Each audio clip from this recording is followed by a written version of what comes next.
Bueno, continuando con nuestro club de lectura, estamos con el libro de Pecado de Benjamin Black y vamos a iniciar el capítulo número 4. En vez de subir a ver el lugar donde había atacado al cura, Strafford deambuló un rato por las habitaciones de abajo para orientarse. Siempre hacía lo mismo cuando investigaba un crimen. Tenía que fijar en su imaginación la geografía del lugar donde se había cometido el asesinato. La clave era formarse una imagen de la escena y ubicarse en ella para de ese modo tener un punto de vista. A veces, en situaciones así, se incorporaba a sí mismo a la escena, como una figura de cartón en la maqueta de un escenógrafo, sin moverse y dejando que lo moviesen a él. La idea le gustaba, aunque no sabía muy bien por qué. Jugaba a ser Dios. Habría dicho su antigua novia, con una de sus miradas amargas. Había dos salones, uno a la izquierda y otro a la derecha de la puerta principal, pero solo el de la izquierda daba la impresión de estar en uso. El fuego de leña ardía en la chimenea, y había libros y periódicos desperdigados por aquí y allá, tazas, platillos y vasos en una mesa baja, y la bufanda de tela escocesa de alguien estaba colocada sobre el respaldo de un sillón. Qué familiar le resultaba todo. Los muebles destartalados, el vago desorden y ese leve olor a moho y humedad que desprenden todas las casas antiguas. Había pasado su infancia en habitaciones como esas. Las viejas impresiones solían ser duraderas. Se plantó delante de una de las grandes ventanas que daban a los árboles desnudos, el césped cubierto de nieve y a la curva del camino lleno de baches que conducía a la carretera principal. Había una montaña cubierta de nieve a lo lejos. Parecía irreal, nítida y pintoresca, igual que los adornos de un pastel de Navidad. Debía de ser el monte Leinster, pensó. Detrás el cielo estaba cargado de nubes plomizas y púrpuras, más nieve en camino. Strafford se dio unos golpecitos en los incisivos con las uñas de 2 dedos, como hacía cuando estaba distraído, o ensimismado, o ambas cosas. Harry Hole tenía razón. Ese era un caso raro, y tenía muchas posibilidades de causarle muchas complicaciones, si no iba con sumo cuidado y lo manejaba de la mejor manera. Aún no sabía con exactitud qué manera era esa ni cuáles eran las complicaciones que le amenazaban. Pero los curas no morían asesinados, y menos en sitios como Baiglass House. La Iglesia Católica, los que mandan, dicho con otras palabras, se entrometería y sin duda lo taparía, contaría alguna mentira creíble para el público. La única cuestión era saber cuán profundamente enteraría los hechos. Sí, era raro. Sabía muy bien que esa era la razón por la que Hackett, el comisario jefe Hackett, su superior en Dublín, le había puesto al frente del caso. «Conoce usted el terreno», le había dicho Hackett por teléfono esa mañana. «Habla usted su idioma. Confiará en usted. Buena suerte». pero en este caso iba a necesitar más que suerte, algo en lo que de todos modos no creía. Cada cual se labra su propia suerte, o bien otros, por lo general idiotas, la labran por él. Algo, un instinto primitivo, le dijo que no estaba solo y que le estaban observando. Con cuidado se volvió y contempló la sala. Entonces la vio. Debía llevar ahí todo el tiempo. En esas casas viejas bastaba con quedarse inmóvil y en silencio para confundirse con el contorno, como un lagarto en una tapia de piedra. Estaba acurrucada bajo una manta marrón en un viejo sofá, delante del fuego, con las rodillas apretadas contra el pecho y el pulgar en la boca. Sus grandes ojos parecían enormes. Cómo había tardado tanto tiempo en intuir en un punto central entre sus omóplatos la fuerza de su escrutinio. Hola, dijo. Disculpe, no la había visto. Ella se sacó el dedo de la boca. Lo sé, le he estado observando.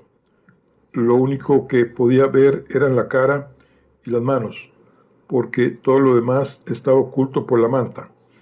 Tenía la frente ancha y la barbilla puntiaguda, y unos ojos que parecían tan grandes como las de un lemur.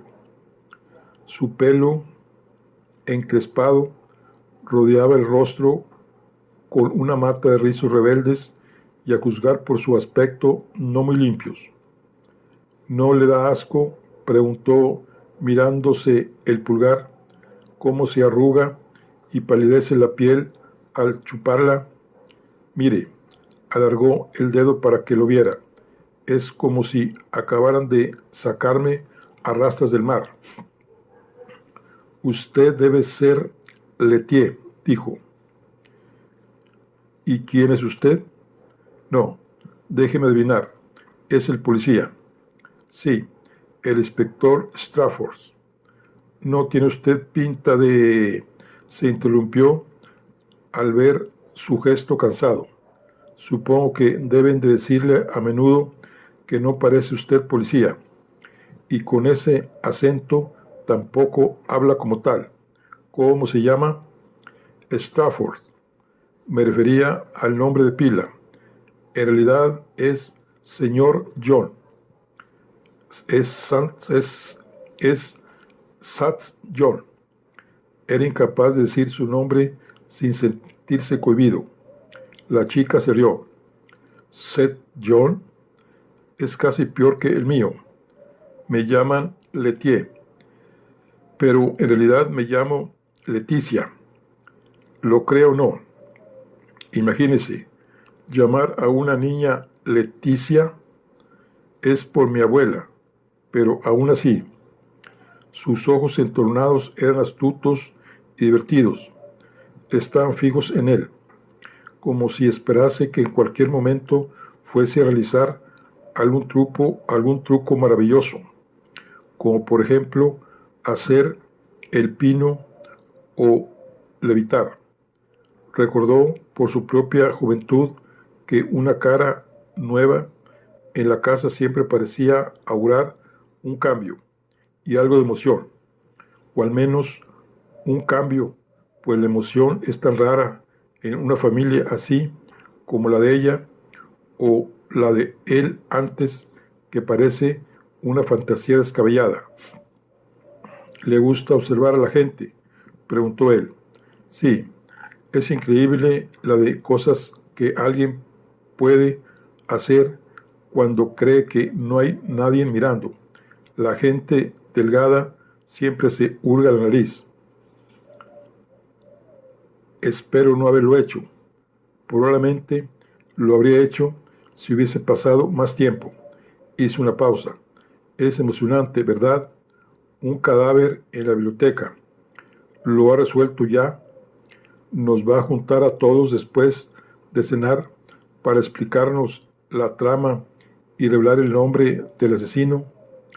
Yo digo que ha sido el ratón blanco, el Silvia, mi madrastra, la reina de los cazadores de cabezas.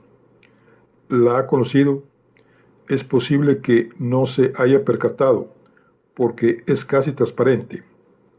Apartó la mano a un lado, se levantó del sofá, se puso de puntillas y entrelazó las manos por encima de la cabeza, gruñendo y desperezándose.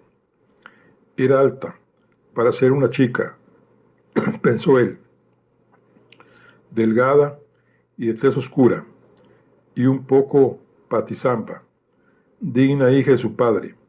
No era guapa, en ningún sentido convencional de la palabra, y ella lo sabía, pero que lo supiera, lo cual era evidente por su actitud cómica y desgarbada, le daba paradójicamente cierto porte enfurruñado. Llevaba pantalones y una chaqueta de hípica de terciopelo negro. ¿Iba a montar?, preguntó Strafford. La joven bajó los brazos. ¿Qué? Ah, la ropa. No, no me gustan los caballos. Son bichos malolientes que se desbocan, muerden o ambas cosas. Me gusta la ropa. Es muy favorecedora y además cómoda. Esta era de mi madre, la de verdad, la que murió, aunque tuve que hacerla arreglar. Era muy corpulenta. Su padre creía que todavía estaba usted durmiendo. Ah, se levanta con las gallinas y piensa que los que no lo hacen hizo una imitación muy convincente del coronel Osborne. Unos puñeteros holgazanes. Ya me entiende. En serio, es un viejo farsante. Volvió a coger la manta, se le echó sobre los hombros, fue a su lado a la ventana y contempló el paisaje cubierto de nieve. Dios, exclamó, puñeteras extensiones heladas. Y mire, han talado más árboles del bosque. Se volvió hacia Stafford. Sabrá usted, claro está, que somos pobres como ratas. Han vendido la mitad de la madera y cualquier día se caerá el tejado. Es la casa User.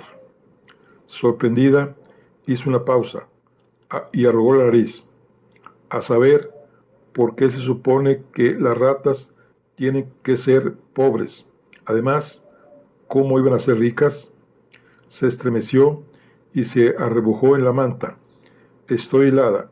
Le echó otra mirada de soslayo. Pero claro, las mujeres siempre tienen frío, ¿verdad? En las extremidades. Para eso están los hombres, para calentarnos. Una sombra cruzó por delante de la ventana y Strafford se asomó a tiempo de ver pasar a un muchacho enorme, con botas de goma y una chaqueta de cuero, que andaba con un torpe paso de la oca en la nieve. Tenía pecas y una espesa mata de pelo enmarañado de color rojo tan oscuro que casi parecía de bronce. Las mangas de la chaqueta le quedaban cortas y le asomaban las muñecas, que brillaban más blancas que la nieve de alrededor. ¿Es su hermano?, preguntó Strafford. La joven soltó una risa chillona. Esa sí que es buena, gritó, moviendo la cabeza y transformando la risa en un gorgoteo. Estoy deseando contarle a Dominic que lo he confundido a usted con Fonsey. Lo más probable es que le dé un puñetazo o algo así. Tiene muy mal genio. El muchacho ha desaparecido de la vista. ¿Quién es Fonsey?, quiso saber Strafford. Él, señaló ella con el dedo. El mozo de cuadra. Supongo que lo llamaría usted. Cuida de los caballos, o se supone que lo hace. En realidad, él también es medio caballo. ¿Cómo se llamaban esas criaturas que había en la antigua Grecia? Los centauros. Eso es Fonsei. Volvió a soltar una risa gutural como si tuviera hipo. El centauro de Baiglas House. Le advierto que está un poco chiflado. Se llevó un dedo a la sien e hizo un movimiento giratorio. Así que váyase con cuidado. Yo lo llamo Calibán. Una vez más miró a Strafford con esos enormes ojos grises sujetándose la manta contra el cuello, como si fuese una capa. Sir John dijo pensativa. Nunca había conocido a ningún St. John's. Strafford estaba golpeándose otra vez el muslo con el sombrero. Era otros hábitos, uno de sus muchos tics, tantos que su novia decía que la volvía loca. Hizo ademán de marcharse.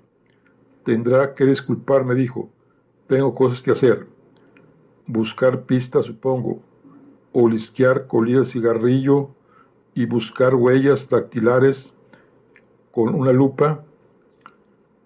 Él empezó a volverse, luego se detuvo. ¿Conocía usted al padre Lawless?, preguntó. La chica se encogió de hombros.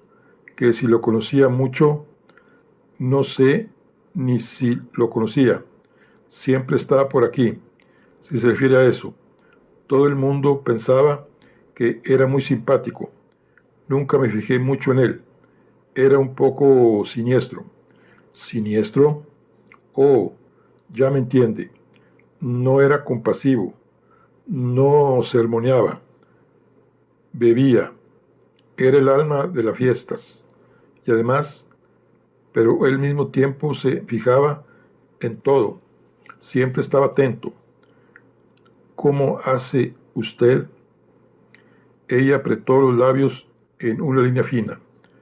No, como yo no, como un mirón. Por eso era siniestro. ¿Y qué cree que le pasó? ¿Qué le pasó? ¿Se refiere a quien le apuñaló en el cuello y le cortó su cosita? ¿Cómo quiere que lo sepa? A lo mejor no fue el ratón blanco. A lo mejor ella y el hombre de la sotana estaban haciendo cosas raras y papá se lo cargó en un ataque de celos. Volvió a imitar la voz de su padre sacando el labio superior. Hace falta tener la cara muy dura para venir aquí a tontear con mi mujer. Strafford no pudo contener una sonrisa. ¿No oiría usted nada anoche, verdad?, preguntó. ¿Quiere decir si oí cómo le cortaban el cuello al reverendo? Me temo que no. Duermo como un tronco. Cualquiera se lo dirá. Lo único que oigo es al fantasma de Ballyglass gimiendo y arrastrando sus cadenas. ¿Sabe que este lugar está embrujado? No. Él volvió a sonreír. Tengo que irme, dijo. Estoy seguro de que nos veremos otra vez antes de que me marche. Sí, en el salón, sin duda. Cócteles a las 8. 10 negritos y todo eso. Lo estoy deseando. Él se apartó riéndose en voz baja. Llevaré un vestido de noche y una boa de plumas, gritó ella, y un puñal en la media.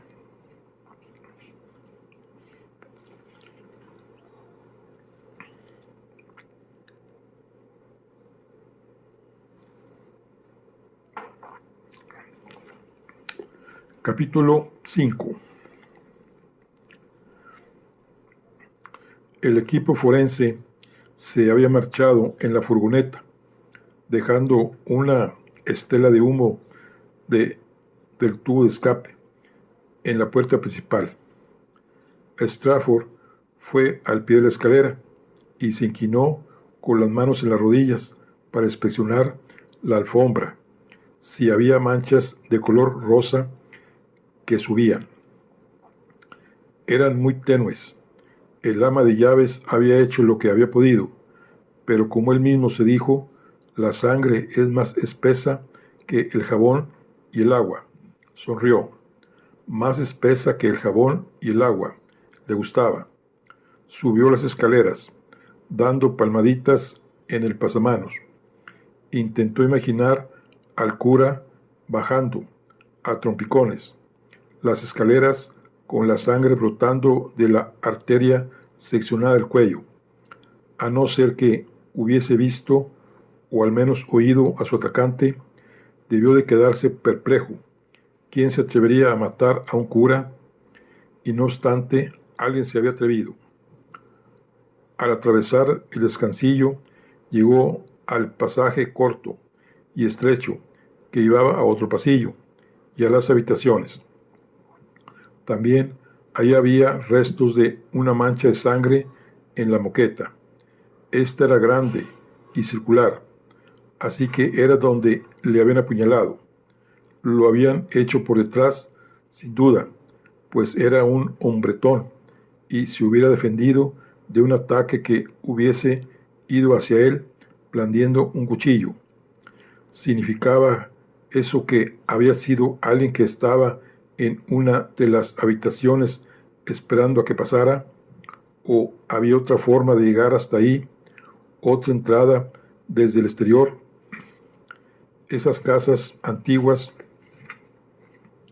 siempre eran desconcertantes por las muchas reformas que se hubieran ido haciendo poco a poco a lo largo de los años. Siguió andando, y sí, había un ventanal y una antigua salida de incendios, oxidada en algunos sitios, hasta formar una filigrana delicada como el encaje.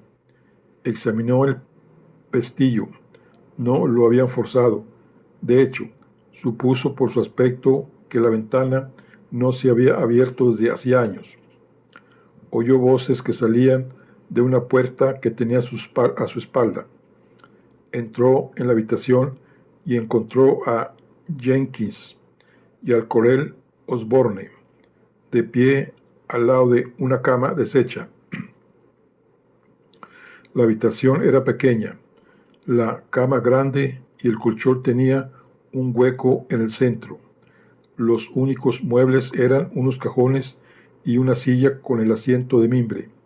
La sotana del cura colgada detrás de la puerta, como el pellejo de un animal grande y sin pelo. ¿Ha encontrado alguna cosa?, preguntó Strafford. Jenkins negó con la cabeza. Se levantó por la noche. Harry Hall dice que la hora de la muerte debe ser entre las 3 y las 4 de la madrugada. Se vistió. Incluso se puso el alzacuellos. Salió del cuarto y ya no volvió. ¿Por qué se pondría el alzacuellos si solo iba al baño? El baño está en la otra habitación, al final del pasillo, dijo el coronel Osborne, señalando con el pulgar. Entonces, ¿qué cree que estaba haciendo?, preguntó Strafford. No sé, replicó el coronel Osborne. Puede que fuese a por otro trago de Bushmills. Le serví un último vaso para que se lo llevara a la habitación al acostarse. Strafford miró a su alrededor. ¿Dónde está? No lo he visto, dijo Jenkins. Se lo llevaría si iba a servirse otro trago, y tal vez se le cayó cuando lo atacaron.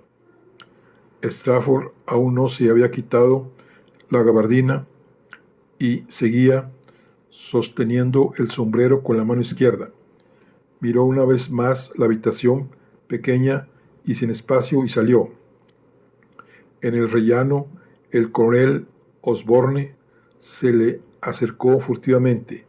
y le habló con la boca ladeada. ¿Quiere quedarse a comer?, murmuró. La señora Duffy va a volver de casa de su hermana. Ella nos preparará algo. Strafford miró a Jenkins, que en ese momento salía del dormitorio a su espalda. ¿Incluye eso a mi colega? Osborne pareció incómodo. Bueno, había pensado que su hombre podría arreglárselas por su cuenta. Bajando por la carretera está la gavilla. Tengo entendido que no está mal. Bocadillos, sopa, hasta puede que tengan un plato de estofado. La gavilla de cebada, ahí es donde me alojaré esta noche. Oh, pero podríamos haberle ofrecido una cama. Strafford le dedicó una sonrisa insulsa. ¿Quiere decir 2 camas? Una para mí y otra para el oficial Jenkins. El de más edad suspiró irritado. Como quiera, cedió lacónico. Diga al señor Reck, es el dueño de la gavilla, que va de nuestra parte. Le tratará bien, pero comerá con nosotros, ¿verdad? Digo, ustedes 2. Gracias, respondió Strafford, muy amable. Otra vez salió al pasaje oscuro entre los 2 pasillos, donde habían acuchillado al cura. Strafford se detuvo y escuadriñó la oscuridad. Tenemos que encontrar el vaso de whisky, dijo. Si se le cayó, tiene que estar aquí en alguna parte. Se volvió hacia el oficial Jenkins. Ponga a esos inútiles que tiene montando guardia en la puerta a buscarlo. Así no se dormirán. El vaso probablemente habrá rodado debajo de algo. Muy bien. Strafford alzó la vista.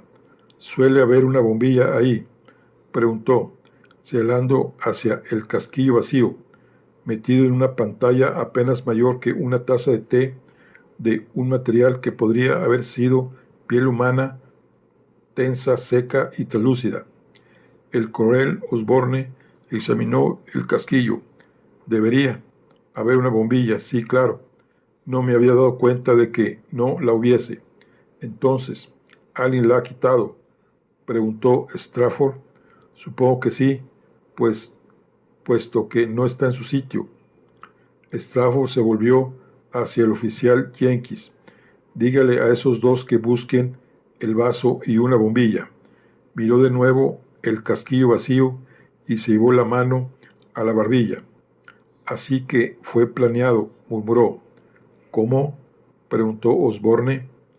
Strafford se volvió hacia él. El asesinato fue premeditado.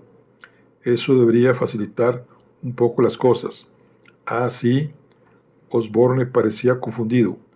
Alguien que actúa por impulso puede tener suerte. Golpea sin pensar. Y después todo parece natural porque lo es. Pero un plan siempre tiene algún error.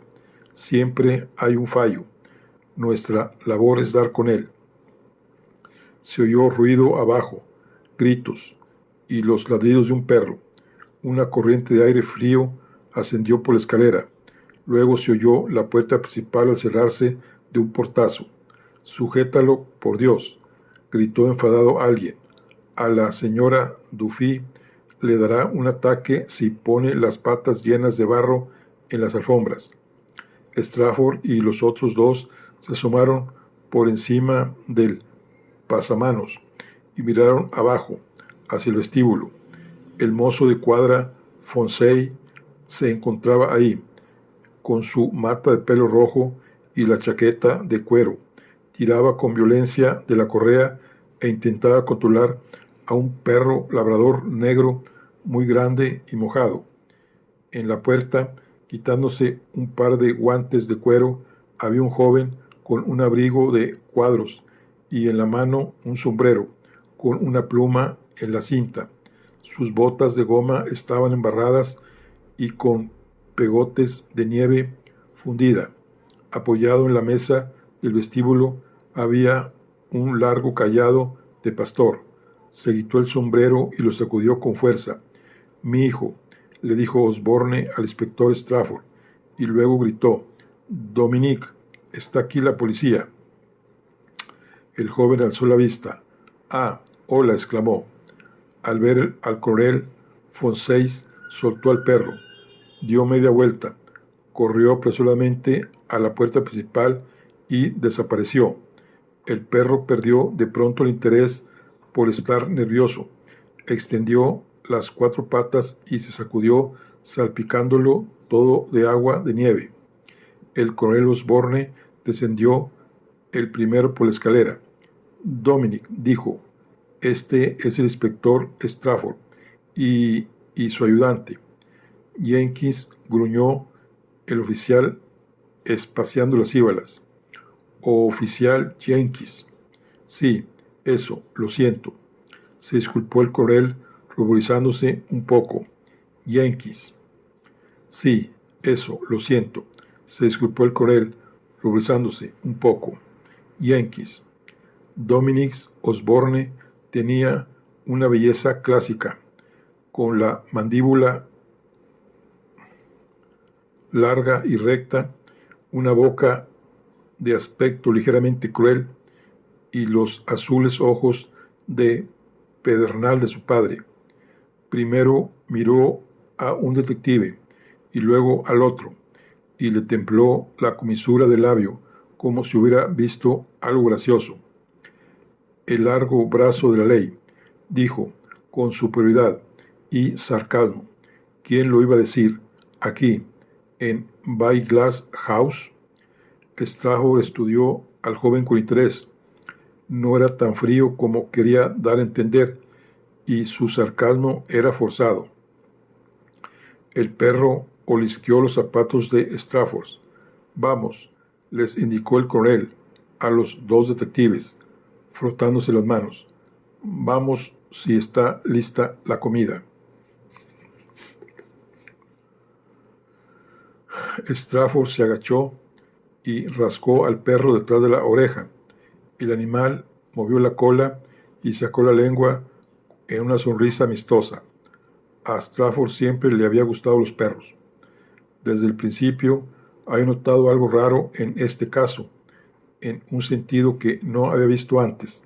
La sensación le había inquietado desde que llegó y de pronto reparó en qué se trataba.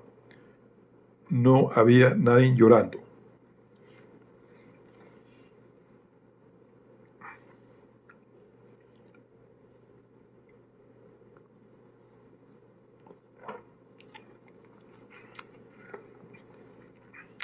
Capítulo 6. La ambulancia iba de camino desde el Hospital General de West Force cuando llamaron al teléfono a Stanford, y su superior, el comisario jefe Hackett, le ordenó que la cancelase. «Vamos a enviar un furgón desde aquí», dijo Hackett entre las interferencias de la línea. La conexión era tan mala que distorsionaba el sonido de su voz y daba la impresión de estar hablando desde el espacio exterior. «Quiero traer el cadáver a Dublín». Strafford no respondió. Supo por el tono de voz de su jefe que se estaba dando los primeros pasos para encubrir el asunto, igual que cuando se coloca la utilería en el escenario. Strafford no era el único que se veía a sí mismo en el papel de escenógrafo. Había otros, más decididos y mucho más hábiles que él en pintar decorados falsos, aguardando entre bambalinas. «¿Está usted ahí?», le espetó irritado Hackett. «¿Ha oído lo que he dicho?» «Sí, lo he oído y...» «Es demasiado tarde para cancelar la ambulancia. Llegará de un momento a otro. Pues envíela de vuelta. Ya le he dicho que el cadáver tiene que venir aquí». Se produjo otra pausa. Strafford notó que la irritación de Hackett iba en aumento. «No se quede ahí sin decir nada», gritó el comisario jefe. «Le oigo. Sabe de sobra que este asunto hay que manejarlo con guantes de seda». Suspiró. «Han llamado del palacio al inspector jefe. Oficialmente,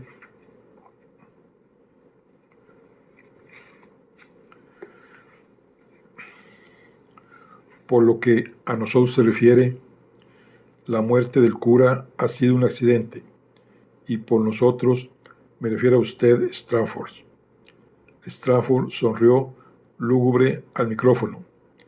El palacio era la residencia de John Charles Mackay, el arzobispo de Dublín, el clérigo más poderoso del país.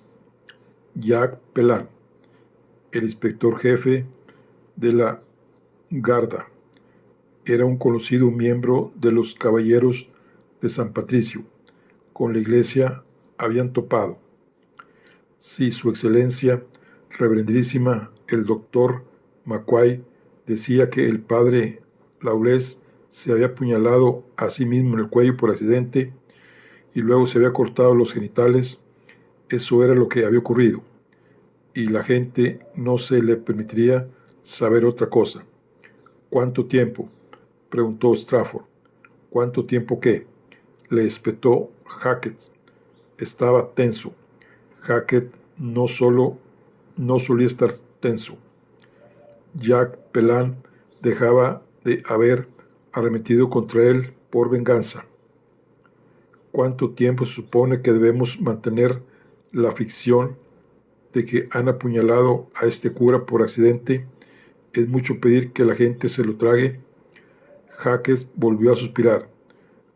Cuando se producía una pausa como esa en la línea, si se escuchaba bien, se podía oír, detrás de las interferencias eléctricas, una especie de trino lejano.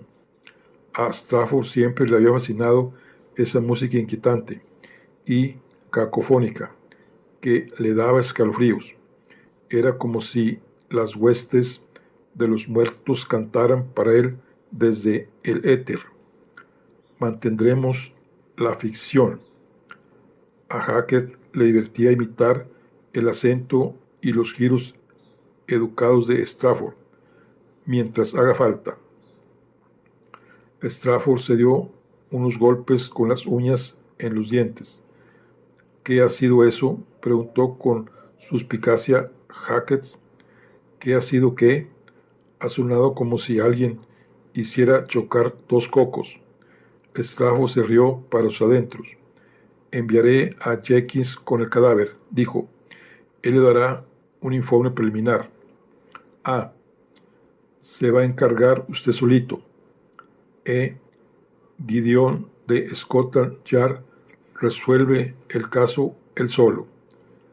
Strafford nunca había tenido claro qué le molestaba más al comisario jefe, si el pedigrí protestante de su subordinado o su tendencia a hacer las cosas a su manera. Lo más probable era que tampoco lo supiese el propio Hackett. «¿Quiere que escriba el informe ahora?», propuso Strafford, «o dejo que Jenkins se lo explique con sus palabras». «Todavía no sabemos mucho». Hackett no respondió, pero le hizo una pregunta a su vez. «Dígame, Strafford, ¿usted qué cree?». Parecía preocupado. Solo una imposición de palacio podía preocuparle tanto. «No sé qué pensar», dijo Strafford. «Ya se lo he dicho», prosiguió. «Apenas tenemos nada aún, señor», añadió en tono mecánico. «Hace frío para estar en el discreto rincón del vestíbulo donde tenían el teléfono, con el auricular pegajoso en la mano y una corriente de aire que se colaba por debajo de la puerta principal y se le enroscaba alrededor de los tobillos. «¿Alguna impresión tendrá de lo ocurrido?», reiteró Hackett. «El coronel Osborne cree que el crimen lo cometió alguien de fuera». Insiste en que tiene que tratarse de un allanamiento. ¿Y lo ha sido? No lo creo. Harry Hall ha echado un vistazo antes de marcharse, y yo también, y no hemos encontrado indicios de que hayan forzado la entrada. Entonces, ¿fue alguien de la casa? Por lo que he visto, debe serlo. Es la suposición en la que me estoy basando. ¿Cuánta gente había anoche en la casa? 5, 6, contando al muerto, y el ama de llaves. Hay una fregona que trabaja ahí, pero vive en el pueblo, y debió de irse a su casa. Siempre es posible que alguien tuviese una llave de la puerta principal. La nieve habría tapado sus huellas esta mañana. Dios santo, murmuró Hackett, con un suspiro de irritación. Este asunto va a acabar apestando, ¿lo sabe? Ya huele bastante mal, ¿no cree? Dijo Strafford arrastrando las palabras, con su voz de Lord Peter Wimsey. Sí, a Jacques le gustaba imitarlo. A él le gustaba darle suficiente material para que lo hiciera. No obstante, Hackett no picó el anzuelo. ¿Cómo es la familia?, preguntó. Aquí no puedo hablar, dijo en voz baja Strafford. Jenkins le informará. Hackett estaba pensando otra vez. Strafford lo imaginó con claridad, repantingado en la silla giratoria de su pequeño despacho, en forma de cuña, con los pies en la mesa y las chimeneas de Pearce Street apenas visible tras él a través de la ventana, cuyos cristales estarían empañados por la escarcha, excepto un óvalo transparente en el centro de cada uno de ellos. Llevaría su traje azul brillante por el uso y la corbata grasienta que Strafford estaba convencido de que no desanudaba nunca, sino que se la aflojaba por la noche y se la quitaba por encima de la cabeza. Habría el mismo calendario viejo en la pared y la misma marca de color marrón oscuro donde alguien había aplastado un moscardón hacía incontables veranos. Es un asunto muy raro, dijo pensativo el comisario jefe. Desde luego, es raro. Bueno, téngame informado. ¿Y Strafford? Sí, señor. Recuerde que aunque sean gente bien, uno de ellos ha matado a ese cura. Lo tendré presente, señor. Hackett colgó. Hasta que volvió a la cocina, Strafford no reparó en el frío que había hecho en el vestíbulo. Ahí estaban encendidos los fogones, el aire viraba de calor y olía carne cocinada. El coronel Osborne estaba sentado a la mesa y daba golpecitos con los dedos en la madera, mientras el oficial Jenkins se apoyaba en el fregadero con los brazos cruzados delante del pecho. Llevaba abrochados los 3 botones de la chaqueta. Jenkins era muy escrupuloso con lo que consideraba los buenos modales. Strafford tuvo la sensación de que no había intercambiado una palabra desde que lo llamaron al teléfono. Era Jacques, le dijo a Jenkins. Han enviado una ambulancia desde Dublín, pero ¿y la de tenemos que enviarla de vuelta? Los 2 hombres se miraron con frialdad. Los 2 sabían que el caso iba a ser difícil, pero no habían imaginado que la maquinaria se pondría en funcionamiento tan rápido. Al otro lado de la ventana, encima del fregadero, un petirrojo se posó en el alféizar y miró a Strafford con un ojo como una cuenta negra y brillante. El cielo estaba cubierto de grandes nubes de color malva, tan bajas que parecían descansar sobre el tejado, como una almohada sucia y enorme. Enseguida servirán la comida, anunció el coronel Osborne, en tono despistado, sin mirar a ningún sitio en particular. Volvió a dar golpecitos con los dedos. Strafford pensó que ojalá parase. Era un ruido que le ponía los nervios de punta. La señora Duffy había regresado de casa de su hermana y en ese momento salía muy ajetreada de la despensa. También ella, como todas las personas a quienes había visto hacia el momento en Bailey Glass House, parecía sacada del reparto de una obra de teatro y desempeñaba el papel casi de forma demasiado convincente. Era gruesa y bajita, con ojos azules y mejillas rojizas y sonrosadas, y el pelo gris recogido en un moño en la nuca. Llevaba una falda negra, un delantal inmaculado y borceguíes negros forrados de piel. Empezó a poner los platos, los cuchillos y los tenedores en la mesa. Osborne se levantó de la silla y se la presentó a Strafford y al oficial Jenkins.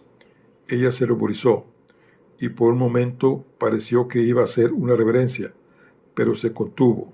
Fue a los fogones y avivó el fuego. Siéntense, caballeros, por favor, dijo Osborne. No son necesarias tantas ceremonias. Oyeron el timbre de la puerta principal. Debe de ser la ambulancia de West Force, dijo Strafford. Miró a Jenkins. ¿Puede ir usted?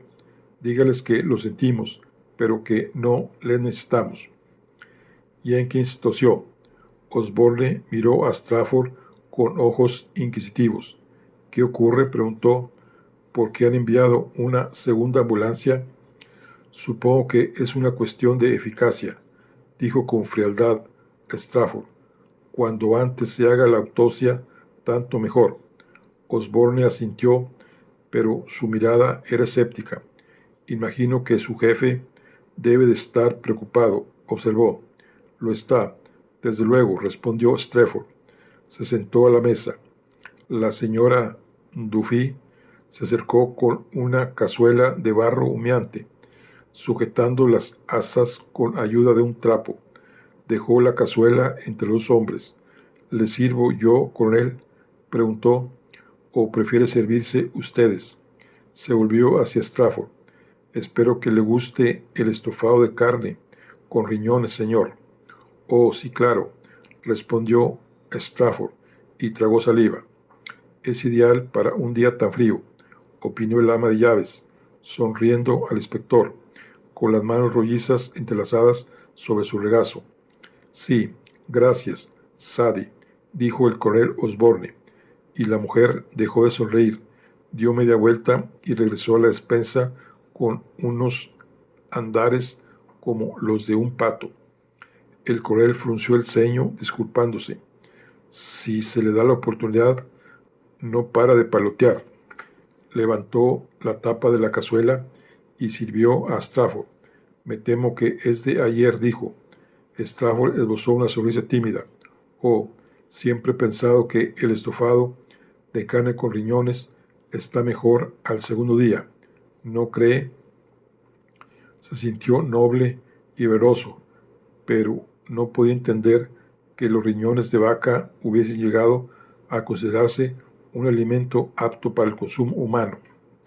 El oficial Jenkins volvió y cerró la puerta a su espalda. Osborne frunció el ceño. Estaba claro que seguía irritado por tener que invitar a un miembro de otro rango a su mesa, pero se las arregló para hablarle con cordialidad. Vamos, oficial, siéntese y pruebe este excelente estofado. Los huevos cocidos son pequeños, como verá. Son huevos de pollita. Las cría el marido de Sadie, de la señora Duffy. En mi opinión, son mejores que las variedades más grandes. Huevos de pollita y un cadáver en la habitación. La vida es rara, opinó Strafford, pero la vida de los policías aún lo es más. Strafford notó que Jenkins tenía hambre, pero no empezó hasta que los otros dos cogieron el cuchillo y el tenedor. Un tipo muy educado, pensó Strafford. Su madre le había enseñado bien. Imagino que el chofer no le habrá dado mucha gracia que le dijera que se fuera, observó Strafford, después de venir hasta aquí con la nieve y el hielo. Jenkins le miró sorprendido. No se acostumbraba a la idea de Strafford de que era posible hacer un trabajo de forma caballeresca. Él se había limitado a decirle al cadáver y a su compañero que no necesitaban sus servicios y no se había quedado a oír sus quejas. Los tres hombres comieron un rato en silencio.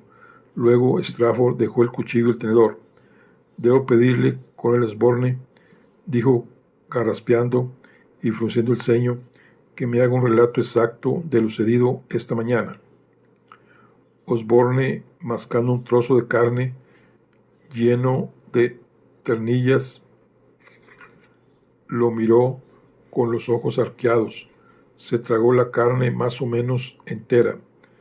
«¿Es necesario hablarlo en la mesa?», preguntó irritado. Strafford no respondió, solo le dedicó una mirada neutral. El hombre mayor suspiró por la nariz y contempló las líneas profundas y gastadas de la mesa de madera. «Me despertaron los gritos de mi mujer», dijo. «Pensé que se había caído o que había chocado con algo y se había hecho daño. ¿Por qué estaba en la biblioteca?», quiso saber Strafford. ¿Qué hacía en la biblioteca en plena noche? «Oh, pasa horas ahí», dijo Osborne, en un tono desdeñoso, «por los insondables caprichos de las mujeres en general y de su esposa en particular. ¿Es insomnio? ¿Le cuesta conciliar el sueño?». «Si lo sabré yo», soltó Osborne. «Y sí, lo es. Siempre lo ha sido. He aprendido a convivir con ello». ¿Y ella? Le habría gustado saber a Strafford. Imaginó que no era una cuestión que su marido preguntase a menudo de sí mismo o de su mujer. El segundo matrimonio de Osborne parecía estar estancado. ¿Cuánto tiempo llevaría casado ese soldado envejecido con una mujer mucho más joven, una mujer a quien su hijastra había apodado el ratón blanco? «¿Y qué hizo usted?». Osborne se encogió de hombros. «Me puse la bata y unas zapatillas y fui a buscarla. Dormía como un tronco, así que supongo que debía de estar un poco espeso».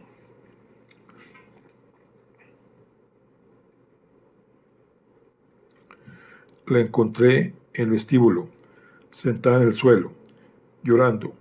No conseguí que me dijera nada con sentido. Lo único que hacía era señalar a la puerta de la biblioteca. Entré y lo encontré. «¿Estaba encendida la luz?», preguntó Strafford. Osborne le miró sin comprender. «¿De la biblioteca?», le aclaró Strafford. «¿Estaba encendida?». «No sabré decirle. Supongo que sí. Recuerdo haber visto con claridad lo que me llevé una buena impresión, se lo aseguro, pero a lo mejor la encendí yo, no lo sé». «¿Por qué lo pregunta?». «Por nada. Estoy intentando imaginarme la escena. Eso ayuda. En fin, había sangre por todas partes, claro. Un charco enorme en el suelo debajo de él». «¿En qué postura estaba?», preguntó el oficial Jenkins. «Quiero decir, ¿estaba boca abajo?». «Sí». «¿Y usted le dio la vuelta?». Osborne le miró con el ceño fruncido. Se volvió y respondió a Strafford. «Sí, tenía que echar un vistazo para ver qué le había ocurrido. Luego vi la sangre en los pantalones y la herida». Se detuvo y luego prosiguió. «Estuve en la guerra, conozco la violencia, pero le aseguro que estuve a punto de vomitar al ver lo que le habían hecho». volvió a hacer ese movimiento de masticación con la mandíbula. Cabrones, perdonen mi lenguaje. Strafford toqueteó la carne del plato como si estuviera comiendo, aunque en realidad la estaba distribuyendo alrededor del plato como había aprendido a hacer de niño. Ese estofado, en concreto, siempre le había parecido repugnante, pero los huevos, apenas mayores que canicas, hacían que lo fuese aún más. ¿Llamó usted a la Garda?, preguntó. Sí, telefoné al cuartel de Baiglas y pregunté por el sargento Radford. Tiene la gripe. Strafford le miró. ¿La gripe? Sí, se puso su mujer. Dijo que estaba muy enfermo y que no pensaba sacarlo de la cama con ese tiempo. He de decir que su tono me pareció de lo más impertinente. Claro, que hace poco que han perdido a un hijo. De no ser por eso, le aseguro que le habría echado un buen rapapolvo. Fue a hablar con Radford y luego volvió y me aconsejó que llamara al cuartel de la Garda en Werforce. En vez de eso llamé al 999 y me pasaron con su gente. ¿Con mi gente? En Pearce Street. Supongo que sería Pearce Street, algún sitio de Dublín. ¿Y con quién habló usted? Con alguien de la oficina. De pronto Osborne soltó irritado el cuchillo, que rebotó en la mesa y cayó con estrépito sobre las losas del suelo. Por el amor de Dios, ¿qué más da con quién hablase? Coronel Osborne, en su casa se ha cometido un asesinato, dijo Strafford en voz baja y tranquila. Mi misión es investigar el crimen y descubrir quién lo cometió. Como comprenderá, necesito saber todo lo posible sobre lo ocurrido anoche. Hizo una pausa. ¿Recuerda algo de lo que dijo su mujer cuando la encontró usted en el vestíbulo después de que hallara el cadáver del padre Leulés? El ama de llaves, al oír el cuchillo golpear contra el suelo, llegó corriendo de la despensa con uno limpio. El coronel Osborne se lo quitó irritado de la mano sin dignarse a mirarla.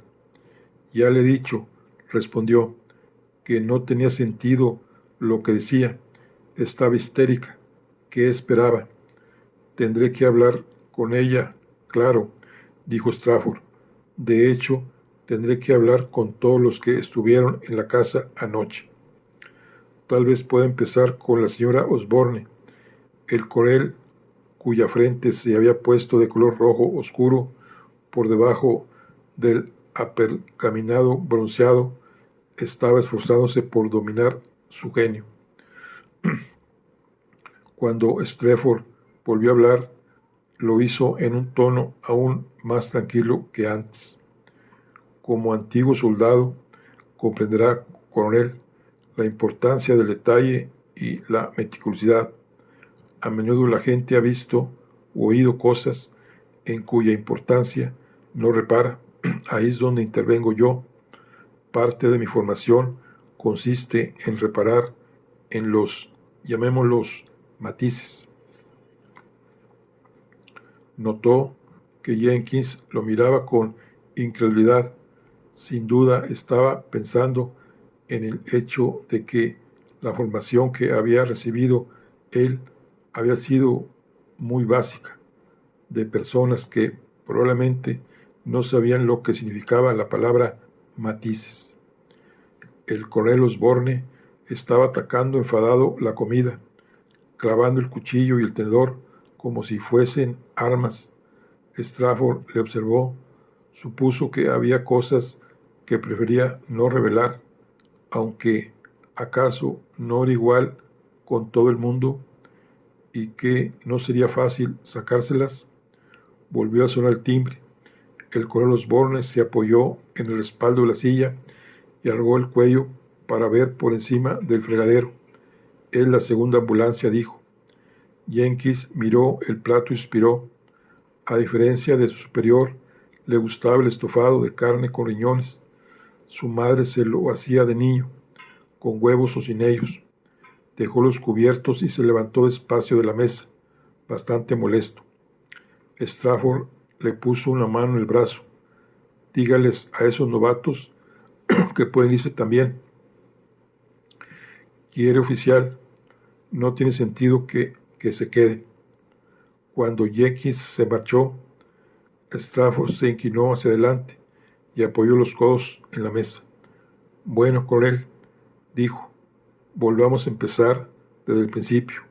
¿De acuerdo? Bueno.